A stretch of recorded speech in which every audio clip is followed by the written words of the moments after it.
नमस्कार दोस्तों, स्वागत है आप सभी का हमारे educational YouTube channel new Gurukul science academy में। तो हेलो बच्चों, कैसे हैं आप लोग। My self Ranjan Prasad from UP. आज हम लोग क्लास 12th का फिजिक्स पढ़ेंगे, वैद्युत आवेश एवं क्षेत्र। तो बच्चों, इससे पहले क्लास 11th में आपने क्या पढ़ा, क्या छोड़ा, क्या छूट गया, क्या अधूरा रह गया, उसकी चिंता नहीं करेंगे, ठीक है। और हम लोग क्लास 12 का फिजिक्स स्टार्ट करने चल रहे हैं। चलिए देखते हैं। उसमें है पहला टॉपिक आपका है वैद्युत आवेश एवं क्षेत्र। वैद्युत आवेश एवं क्षेत्र।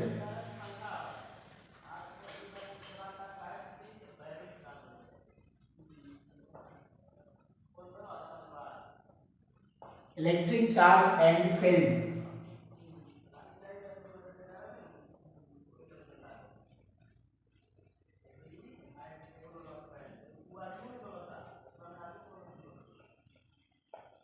तो बच्चों, इसमें हम लोग सबसे पहला टॉपिक पढ़ेंगे घर्षण विद्युत। घर्षण विद्युत।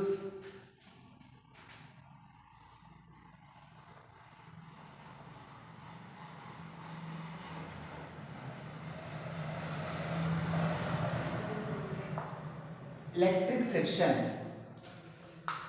आज से लगभग 2600 वर्ष पहले यूनानी दार्शनिक थेल्स ने देखा कि जब अंबर नामक पदार्थ को ऊनी कपड़ों से रगड़ा जाता है तो उसमें कागज, रुई, कार्क इत्यादि हल्की वस्तुओं को आकर्षित करने का गुण उत्पन्न हो जाता है। चूंकि जिस ऊर्जा के कारण यह गुण उत्पन्न हुआ उसे सन 1600 ईस्वी में इंग्लैंड के महारानी एलिजाबेथ के घरेलू डॉक्टर गिलबर्ट ने उसे इलेक्ट्रिसिटी कहा।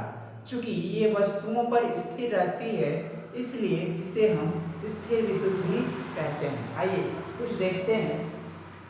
अब उसने मान लीजिए कि यह एक दृढ़ आधार है। यह एक दृढ़ आधार है।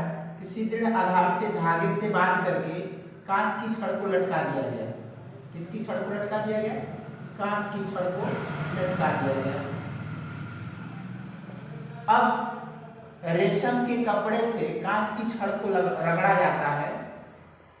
रेशम के कपड़े से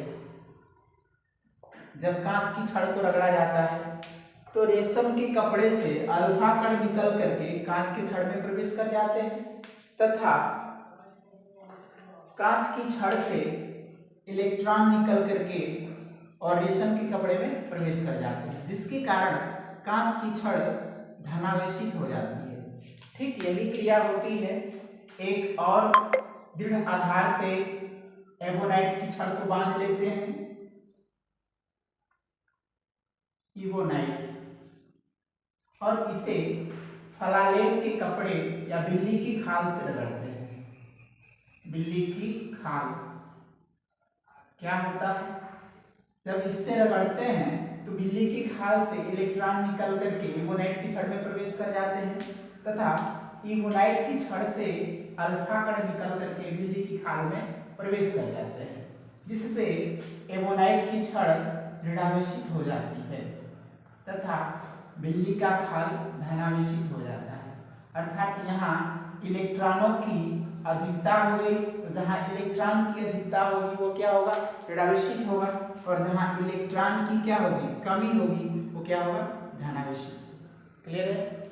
तो इस तरीके से हम आप प्रैक्टिकल कर सकते हैं, देख सकते हैं।